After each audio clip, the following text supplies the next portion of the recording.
Hi everyone, it's me, Spring the Fiber Enthusiast, and welcome to the channel.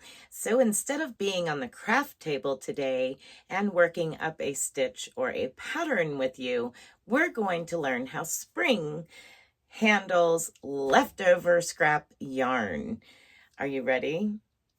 Okay, so I have my own little method. Now, I used to keep things on the shelf, and there's still a bunch over here that are this way. That's because I haven't got to them yet. But this is a leftover cake of yarn and, well, a skein of yarn, what's left over. And this particular one is Premier Basics Tweed. It is a worsted weight. And yeah, it's really super pretty. And I have a lot left, really. And so how do I tidy them up and put them on the shelf? Not a good example over here, but if you look right there, that is how I do it. So what I do is I take my leftover and I'll cake it up. Just in case I'm not quite done with it, I'll go ahead and cake it up. I'll put the band on it and set it aside. Now, I do have things that you may not have, but these will be suggestions for you in the future as to maybe something that you might want to consider. Completely and entirely up to you, but this is what I do. So I have a cake winder, and I have it over here. I'll move this in your view. So I have my cake winder here, and it's just a basic, simple, cheap one that I got. I want to say it was like 12 bucks, something like that I had received, that I had picked up off of Amazon or something like that. It was very inexpensive. It's a pretty common one, and it's done wonders for me. You have to pull really, really hard on the guide, the tension guide, in order to get it to lock in place. That was the trouble a lot of folks had that I noticed, was they wasn't pulling on this hard enough to get it to clip into place. So it was flopping all over on them. That is one thing that I would suggest. If you do get one, make sure you're not going to break it. Just really pull hard on it and get it to clip into place. All right, so first and foremost, I have my cake winder. Now, when I first got it, I caked everything up. Everything. And I would take the ball band and put it in the center. Well, then, lo and behold, I start having these issues from the inside and the outside, and that's the mess I got going on over here that I haven't tidied up yet. Haven't had time to get to that shelf or those shelves or over in this corner cabinet even. But okay, so next up, I've got it caked. Then I have just a cheap, less than $20 Swift. It's plastic. I get it this is usually an umbrella Swift that sits on, clamps to the side of your table. Now this I have put on its side here, so that way everything I'm doing is all together. My bobbins from spinning and everything's together. But I simply take and open up my Swift. Let's see if I can get you in frame here. This is just a simple umbrella, cheap Swift. Nothing fancy. This ain't no Stanwood stuff. So that I started turning them into hanks, because now I can see everything. They lay nice on the shelf. I can see everything nice and neat. I take the ball band and I wrap it around it and put it on the shelf. Now I know what yarn it is, what color it is, if I had a ball band to begin with.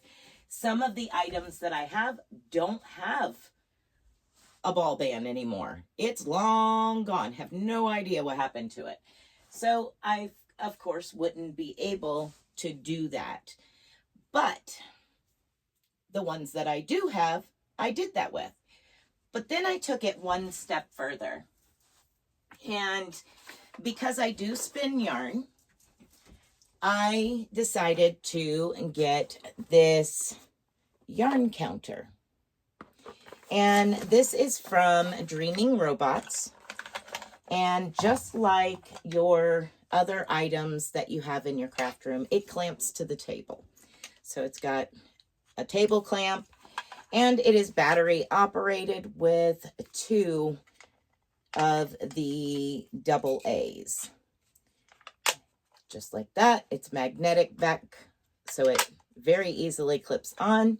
Now, I am not sponsored by Dreaming Robots. It's just a company that I absolutely love. Maurice is super awesome with helping his customers, and he'll work with you to get whatever it is you need to get done. But it has your power button. You turn it on. You can reset. You can go into the menu and go through the options. It gives you all kinds of different options. You can also set it to alarm you when, say, you only want 50 yards of something. It'll actually beep and let you know you've hit 50 yards, so you can stop. So what I decided to do at that point, after receiving this and working on, spinning yarn and stuff and counting the yardage and all that good stuff with this, I then take it and I change things to mount this here on my table. This is just a handmade Lazy Kate for the bobbins. And let's see. Get this attached to the top of it here.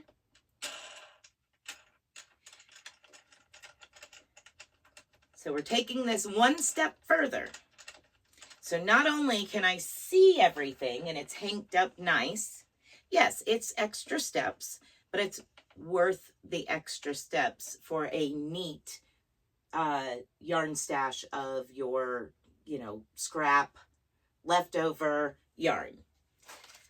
So then I'm going to turn it on. Let me get back to my yarn counter, and it's by yards, just like I like it. And I'm going to set my cake off to the side. Now I am going to wind this through and around and through. I'm going to bring it over to my Swift. And if you guessed that I was going to count the yardage and hank it up, you are correct. So I'm going to go ahead and pull this through. There we go. We're counting. We've got a little bit of tension on it. Bring this up. And now I'm just going to simply turn this into a hank. But in the meantime, I'm doing the yardage on it. So what this will do will tell me when I wrap it up in either a handmade band or a ball band that was already on it. I can write on the label the remaining yards for this particular colorway. And it'll be a nice, neat hank on the shelf. Now, of course, these are some extras that I've gotten over time. This wasn't something that I had right away. Over time, I added to my stash of items to use. Is this something that you may want to do? Maybe not, but just so you know how I do it. Here we go. So now we're at the end, and there was a total of 87.4 yards. So I'll undo this and bring it over and show you.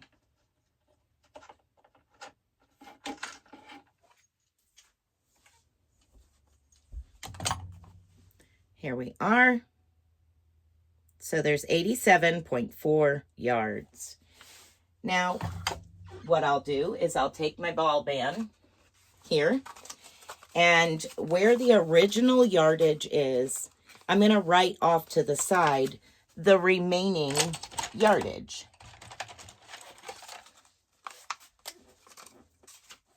So gently cross out the 260, and I'm going to put 87.4. 87.4 left. Now, when I wrap that, I can wrap it so that way that number is visible to me. And just a piece of tape, and we'll have it. So then what I do is come over here, find both ends. I'll tie both ends together, but I do it so that way I can remove the knot. I don't want to tie it too tight. I just want to be able to remove the knot. Loosen this up a little bit. And then I will take, and because it's only under 100 yards, what I'm going to do is just one figure 8 here with the excess. One figure 8 through that yarn. And I will put a little easy to remove knot in that area, like such. Then I'm going to scoot it down to the end, and I'm just going to go around and figure 8 a little bit here just to hold it in place and give it a little tiny knot. Once again, these are loose, so that way I can take them out. Now I'm going to remove and hank it. So take that off. I'm going to set that out of the way for the moment and drop this back down. Move that out of the way for us. Now everybody can hank a little bit different, completely up to you as to what works best for you. But I take and put my hands in it like this, and then I start twisting. One side, then the other, one side, then the other. Then I'll pull out all but 1 or 2 fingers on each side and get it nice and taut. I hold it with my chin, pull it together, slip one end into the other end. And there we go. Now we have a nice hank and our ball band. Slip that ball band back on to this hank. Tighten it up so that way you can see the information as to what it is and also the yardage. And fold it over. And then place a piece of tape on that end. Now it's nice and tidy. You know how many yards are left in this. So that way when you go to use something, you're wanting to do a project, you have the amount of yards here right in front of you. That is why I use this for leftover yarn. And when I cake it up, I might check the yardage when I cake up the last little bit. And that way I can go straight to putting it on the Swift and don't have to run it through the yardage counter as I'm putting it on the Swift. So that is, just an option. Take a piece of tape, fold that back over, put the tape on it, and now it has a ball band and then all the information that I need to know what this is. And just slide it on my shelf. Now, all of the hanks, you can see the very end of all of the hanks on the shelf. So I can see what I have, what colors, how many hanks of those colors do I have. And if I'm working with, say, I'm working with a full skein of this, and I just need a little bit more to finish off a project, I can come over here and I can see right away what I have without digging and going back into the shelf to find what I have. Not everybody has that problem. Not everybody, you know, has a ton of leftover yarn. I do because of projects that I've made and showing you projects, doing tutorials on them, designing things. I have a lot of smaller leftovers. Well, I use them in future tutorials. You'll hear me say, it's just a cake of yarn or a hank of yarn I had on my shelf, and I had no idea what it was. This is hand dyed. This was sent to me by DIY Creations, Miss Jeanette. And yeah, it was hand dyed. It's beautiful, but I have to find the right project for it. So it's been sitting here with the reds, but I have no label on it. It's just sitting on the shelf. There are, like I said, there are some that do not have anything on them just like that. And I do need to go through and add at least yardage. I can see what color it is, but at least the yardage. So these two shelves have been done. I don't do full skeins like I did when I first got my cake winder, and I caked everything full skeins of Red Heart jumbo.